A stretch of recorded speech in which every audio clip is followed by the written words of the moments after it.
This is 3 seconds of phone footage, and it is the closest anyone has come in years. A wet road, October of 2016. A couple slows their car almost to a stop because an animal is running back and forth in front of them, close enough that they are worried about hitting it. She gets her phone up. It crosses once and it is gone. They describe it afterward. An ugly head, a body darker across the top than underneath, a deep rib cage, a belly slung low to the ground, and a way of moving that neither of them could match to a dog or a fox or anything else they had ever watched cross a road in front of them.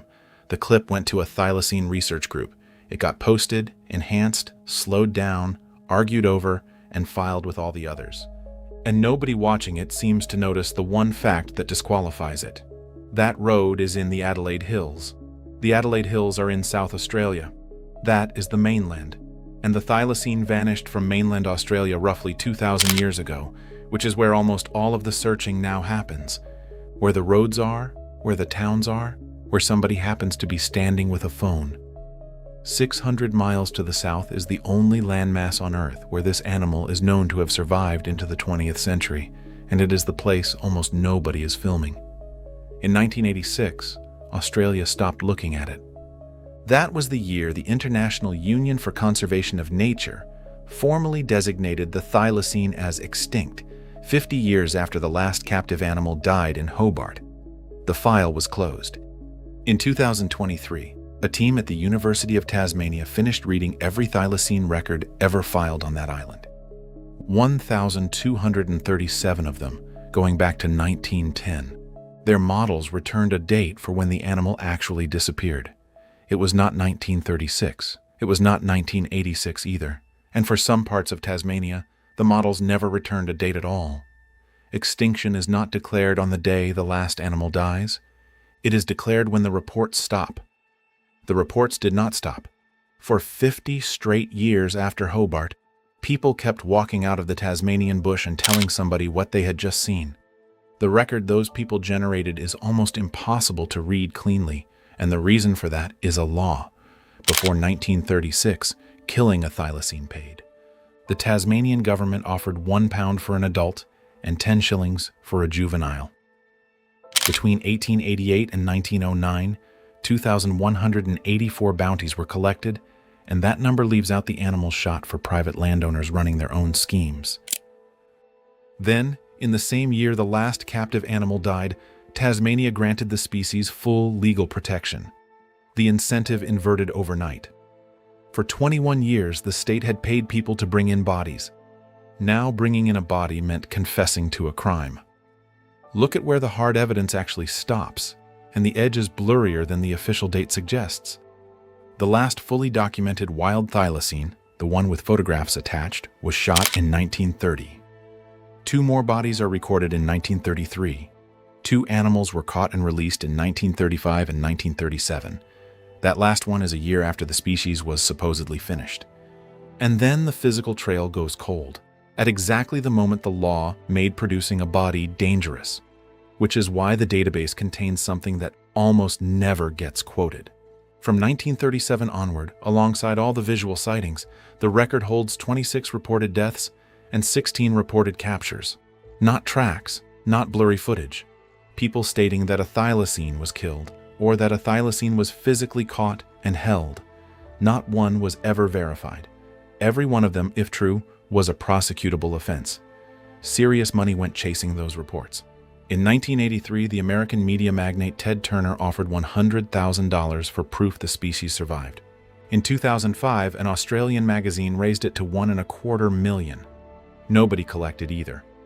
Barry Brook, a professor of environmental sustainability at the University of Tasmania, went at the problem from the opposite direction. Not the bush, the paperwork. His team pulled records out of government archives, museum collections, newspaper morgues, microfilm, private correspondence, and personal papers, and assembled every thylacine observation from Tasmania between 1910 and 2019 into a single database. Dated, mapped to coordinates, scored from 1 to 5 for reliability, and linked back to an image of the original document.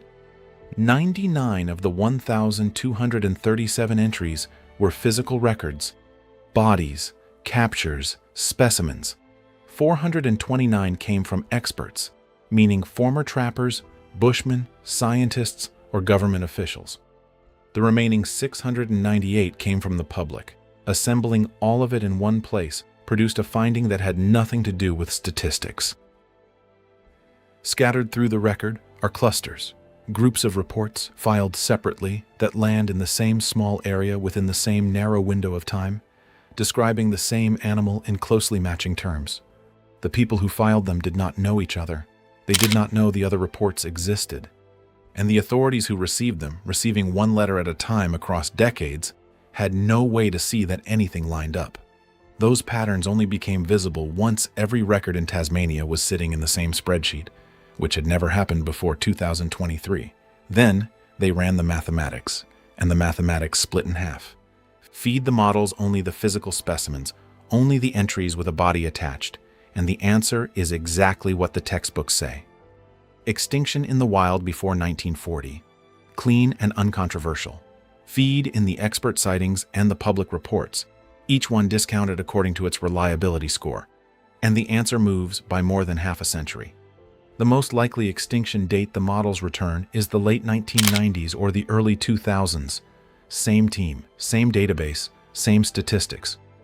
Two answers 60 years apart, and the only variable that changes between them is whether you count people who had no body to show you. If the second answer is even approximately right, Australia closed the file in 1986 while the animal was still alive. Then the team stopped asking when and started asking where. Instead of treating Tasmania as one unit, they broke the island into a grid of nearly 70,000 cells, roughly 1 square kilometer each, and calculated a separate extinction date for every cell, weighting nearby sightings more heavily than distant ones. What came back was not a date. It was a retreat, running in slow motion for 80 years. The animal goes first from the Midlands and the southeast coast, the country where grazing and settlement were concentrated and where the bounty killing had been heaviest. Those districts are empty by the 1920s. By the early 1960s, the models show it gone from most of the southern half of the state. What is left is a band. It runs across the Tasmanian Wilderness World Heritage Area, from Lake Pedder in the south center, west to the edge of the Central Highlands, and north into the Tarkine. The researchers then did something that should have broken their own result. They built the map twice. The first version used records from 1910 to 1937, a mix of confirmed kills, captures, and expert sightings. The second used only records from 1938 onward, every single one of them unverified. The two datasets share nothing. No overlapping years, no overlapping entries. One is built from bodies. The other is built entirely from testimony. Both maps put the last refugees in the same places, which leaves one question standing. If a remnant population held on in that band of wilderness for decades, why was it never photographed? The answer is a matter of timing, and it is not satisfying. Remotely triggered digital trail cameras have only been widely deployed across Tasmania in the past 20 years or so.